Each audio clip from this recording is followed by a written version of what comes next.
Salut, comment ça va? C'est Oli ici. Regarde cette tête à coiffer Barbie. Ça peut sembler être un produit vraiment aléatoire, non? Mais en réalité, il génère 26 159 ars par mois sur Amazon au Royaume-Uni. En ce moment, il se vend à 29,99. D'accord, il y a 3 variantes. Imagine si tu pouvais l'acheter pour 10 ars. Pense à la part que tu pourrais prendre de ce chiffre d'affaires mensuel instantanément, sans créer de marque, sans faire de publicité, sans même créer une fiche produit, parce que tu peux simplement te greffer sur cette fiche existante. C'est ça, la puissance du commerce de gros. Donc, si on va dans la section des autres vendeurs sur Amazon pour cette fiche, tu peux voir le nombre de personnes qui font exactement ça, non? Donc, il y a Amazon qui vend le produit, c'est Amazon eux-mêmes. Il y a aussi le magasin CC qui le vend. Il y a aussi Bond Aglio. Enfin, je ne sais même pas comment ça se prononce. Tous ces vendeurs ont acheté ce produit en gros et le revendent pour faire un bénéfice. Ça peut vraiment être une excellente façon de lancer ton business sur Amazon. C'est ce qu'Angela fait. Donc, j'ai interviewé Angela. Elle a vraiment cartonné. Elle a fait environ 200 ventes en une semaine. Merci beaucoup d'avoir regardé. On se retrouve bientôt. Salut, comment ça va? C'est Oli ici. Je vous souhaite la bienvenue à cette interview sur la réussite d'une étudiante avec Angela. Angela, je tiens à te remercier énormément d'avoir accepté de faire ça. Elle commence vraiment à obtenir des résultats passionnants avec Amazon, principalement en arbitrage, et aussi, comme je viens de l'apprendre, en gros, ce qui m'enthousiasme, parce que c'est un peu l'évolution naturelle après l'arbitrage. Donc, je voulais vraiment l'inviter à discuter en direct. Alors, Angela, tout d'abord, merci beaucoup de m'avoir rejoint. Comment vas-tu aujourd'hui? Je vais bien, merci. Et toi, comment vas-tu? Oui, très bien. Je suis enthousiaste. Je suis vraiment impatient d'entendre parler de tes résultats. Donc, on va commencer par le début. D'accord? Et donc, tu as rejoint le coaching Platinum et, comme pour tout le monde, tu sais, c'est un saut dans l'inconnu. Qui est ce type bizarre sur Internet? Tu vends un programme. Est-ce que je devrais m'inscrire? Tu sais, est-ce que je ne devrais pas m'inscrire? Est-ce que tu as eu des obstacles ou des hésitations au début avant de rejoindre le programme? Est-ce qu'il y a eu quelque chose qui t'a fait douter? Ou, oui, qui t'a fait hésiter? Est-ce que tu avais des doutes dans ta tête avant de commencer? Non, pas vraiment. C'était véritablement la prochaine étape logique et naturelle pour moi, une progression tout à fait compréhensible dans mon parcours professionnel. Donc, qu'est-ce qu'il y avait de si particulier, de si attrayant, de si convaincant avec la plateforme et l'écosystème d'Amazon qui t'a fait penser avec une telle certitude que cela pouvait réellement et concrètement fonctionner pour toi, que c'était la voie à suivre? Tu sais, plutôt que, comme tu le mentionnes si justement, il y a tellement d'autres opportunités, de nombreuses avenues, de multiples possibilités que tu aurais pu explorer, n'est-ce pas? Qu'est-ce qui, au fond, avec Amazon, a déclenché cette conviction profonde, cette intuition forte, cette certitude que, en fait, cela pourrait véritablement et de manière durable marcher et s'avérer être un succès retentissant pour toi, au-delà de toute attente et de toute autre considération? Parce que je n'ai pas à gérer les clients. J'adore ça. Et ma mère fait de l'eBay, et moi je me dis, je n'ai pas envie de m'embêter avec ça. J'ai dit, il me faut quelque chose qui soit fait pour moi, où je fais essentiellement le sourcing de tous les produits. Je peux y aller, trouver mon propre produit et le mettre sous ma marque. Et puis... Les laisser s'en occuper pour moi. Donc, en gros, ils font une partie du travail, le travail de fond pour toi, ce qui peut prendre beaucoup de temps en administration. Ah, génial. Donc, ta mère a un business sur eBay, c'est bien ça? Donc, oui, c'est cool.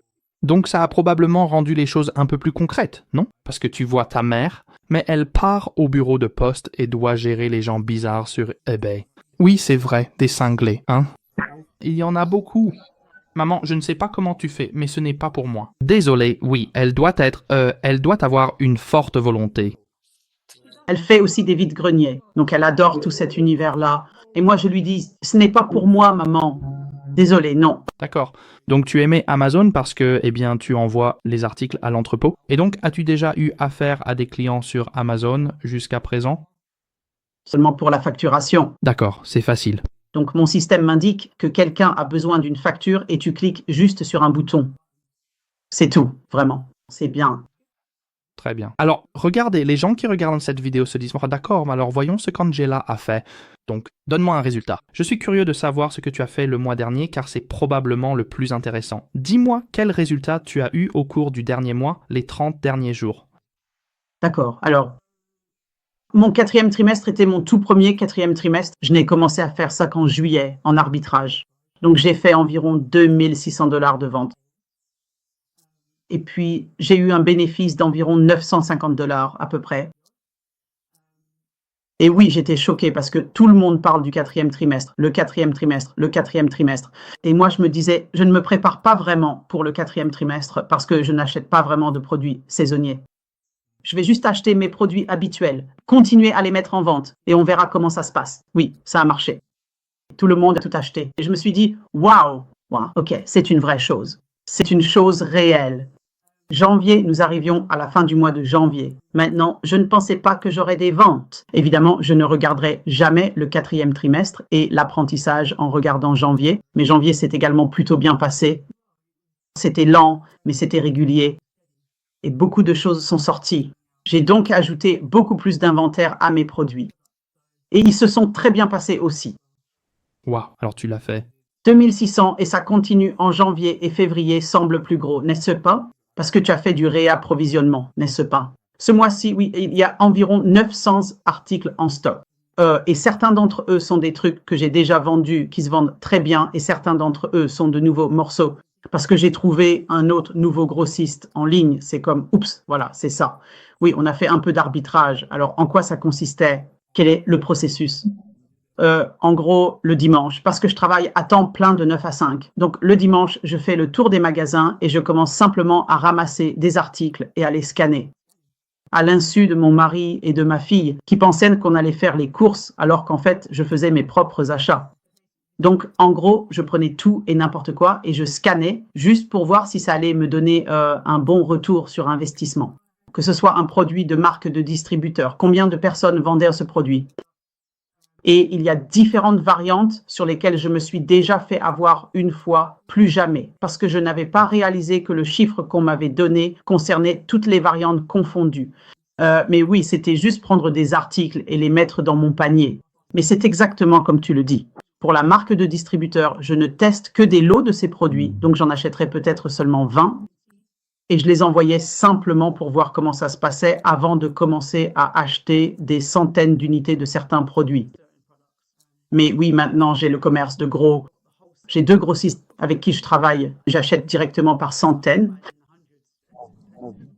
Alors, comment as-tu fait la transition entre aller dans des magasins comme Tesco, faire de l'arbitrage et passer au commerce de gros? Comment t'es-tu dit, d'accord, je veux acheter quelques centaines d'unités? Et où es-tu allé pour trouver ces produits? Parce que beaucoup de gens restent bloqués sur la question. Où puis-je trouver un fournisseur? Comment as-tu fait? Comment as-tu fait la transition de l'arbitrage au commerce de gros? Oh, je suis passée du côté de la vente au détail parce que c'était le moment. Je travaillais de 9 à 5 et j'avais un travail assez stressant. Donc, les samedis et dimanches étaient généralement remplis d'activités familiales, mais le dimanche, je prenais du temps pour moi. C'était une question de timing, donc je suis ensuite passée à l'arbitrage en ligne et j'ai commencé à m'y mettre. Et puis après, en ne faisant rien, ton masterclass et tout ça, quelqu'un a dû mentionner quelque chose à propos de magasins locaux dans ta région. C'est là que j'ai commencé à chercher des grossistes dans ma région.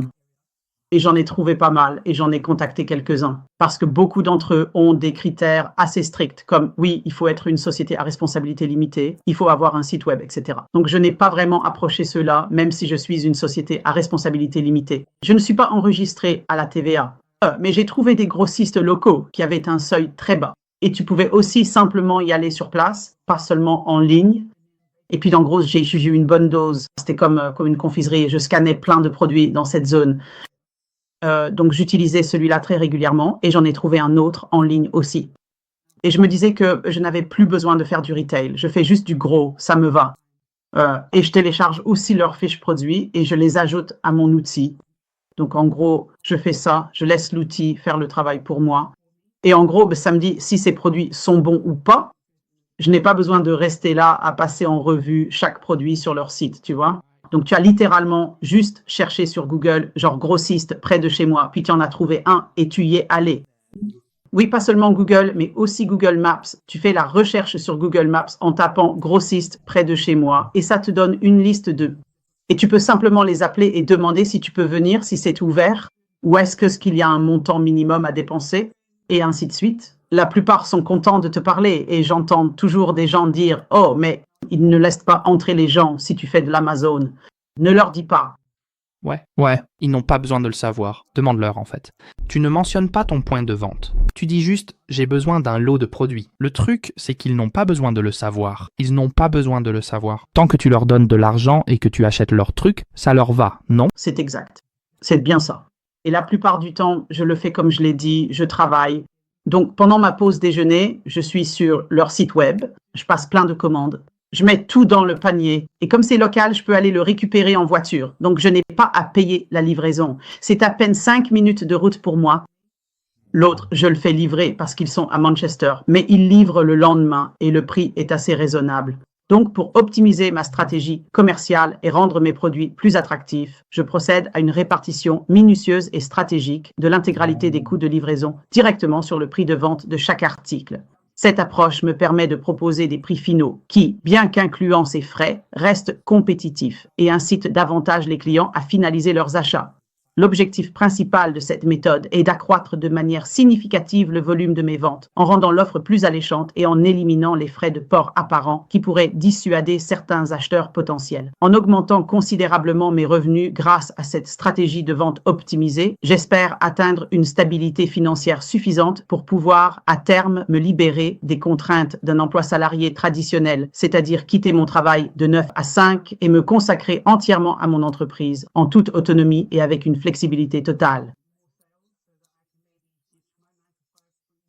Pas tout de suite, mais assez tôt pour couvrir mes factures et tout le reste. Mais j'aime vraiment ce que je fais avec ça aussi, même si c'est aussi mon travail quotidien habituel. Mais ce côté-là est différent, donc j'ai l'excitation de faire des choses, d'emballer des articles et de les envoyer. Mais je pense que c'est à cause de ce gros lot que j'ai fait. Et j'ai eu un petit souci parce que j'avais 2 types de maquillage de couleurs similaires et j'ai dû réétiqueter 300 sacs. Je me suis dit, non, je ne peux pas refaire ça. Donc maintenant, je regarde du côté des centres de traitement des commandes. Je pense à les envoyer dans un centre de préparation. Désolé. Donc j'étudie les coûts de tout ça et je regarde combien je dois faire pour, en gros, atteindre le seuil de rentabilité. Pour, en fait, utiliser l'un de ces centres pour gérer les grosses quantités. Je vais commencer à en envoyer. Ouais. Une autre option que tu peux envisager si ça te convient, c'est plutôt que d'utiliser un centre de préparation, tu peux simplement engager quelqu'un pour tout faire à ta place. Donc il y a l'option du centre de préparation qui est bien parce que c'est toujours un service clé en main. Oui, ou alors tu peux engager quelqu'un. Absolument, cela pourrait tout à fait être un neveu, un ami proche ou même une connaissance de confiance. L'idée est que, quelle que soit la relation, je suis en mesure de les rémunérer pour leur service ou pour le travail qu'ils accomplissent. Cela signifie que je dispose des ressources nécessaires pour les payer équitablement en reconnaissant la valeur de leur contribution, que ce soit pour une aide ponctuelle, un projet spécifique ou un soutien régulier. La capacité de les rétribuer est bien présente. En d'autres termes, je peux leur offrir une compensation financière appropriée, ce qui est important pour maintenir une relation professionnelle claire et respectueuse, même si elle est basée sur des liens personnels. La possibilité de les payer garantit que le travail effectué est valorisé et que chacun reçoit ce qui lui est dû, renforçant ainsi la confiance et l'engagement mutuel dans cette collaboration. C'est une question de respect et de reconnaissance de leur temps et de leurs efforts, peu importe le lien qui nous unit. Exactement. Je me dis que c'est bien d'avoir cette option sous la main parce qu'on ne veut pas se retrouver coincé. Même si tu vends depuis longtemps, et je ne savais pas que même si tu vends depuis des années, tu peux être arrêté à tout moment.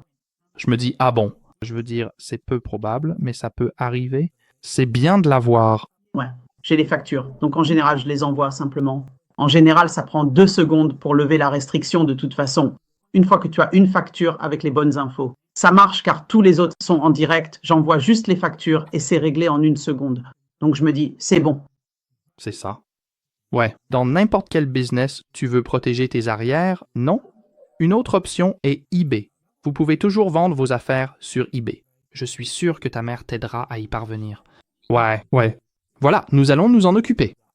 Traverser ce pont quand nous y arriverons. Donc le point essentiel et la chose la plus importante à retenir pour vous, c'est que, en ce qui me concerne, j'en possède un nombre considérable, précisément 30 unités. Cela signifie que j'ai à ma disposition une quantité substantielle de ces éléments, ce qui pourrait être un avantage significatif ou un point de départ important pour toute discussion ou projet futur. Il est crucial de bien comprendre cette information car elle peut avoir des implications majeures sur la suite des événements ou sur la manière dont nous allons procéder. Mon stock de 30 est une donnée fixe et vérifiable et je suis prêt à en discuter plus en détail si nécessaire pour clarifier tous les aspects de cette situation. Cette quantité est le fruit d'un certain processus ou d'une acquisition spécifique et elle représente une base solide pour nos prochaines étapes.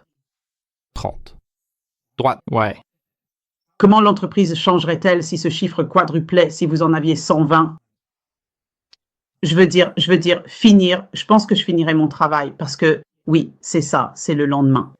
Ouais, c'est juste continuer à ajouter plus de choses. Et c'est ce que je fais avec les auberges. C'est ajouter les vieilles affaires que j'ai. Celles qui se vendent, je laisse tout tomber. Ça rapporte moins de bénéfices car les gens aiment baisser les prix sur Amazon. C'est une autre histoire. Et il s'agit de trouver toujours plus de nouveautés à ajouter et des articles qui se vendent. Je ne veux rien faire qui ait un rapport avec Noël, Pâques ou quoi que ce soit de ce genre. Je n'ai pas le temps pour ça. Et oui, pas de produits saisonniers, juste des articles. Des produits intemporels, absolument. Et tu as aussi ta marque privée en préparation, n'est-ce pas? Donc tu as respecté une partie de l'argent que j'ai investi, c'est encore une toute autre voie, mais c'est aussi la raison pour laquelle je me suis lancé là-dedans. Parce que tu as mentionné là-dedans que si tu as besoin de fonds supplémentaires, fais de l'arbitrage. Et je me suis dit, pourquoi Pas. Et ça marche, et ça a porté ses fruits. Donc oui, t'as maintenant une belle somme d'argent, c'est ça? Eh bien, félicitations pour tes résultats jusqu'à présent. J'ai hâte de reprendre contact dans quelques mois et de voir, tu sais, faire une interview de suivi. Oui. Et juste, oui, voir quand les choses auront vraiment décollé encore plus. Mais oui, merci beaucoup pour cette discussion aujourd'hui et vraiment, j'apprécie beaucoup. Merci beaucoup d'avoir regardé cette interview avec Angela et j'ai hâte de vous retrouver très bientôt.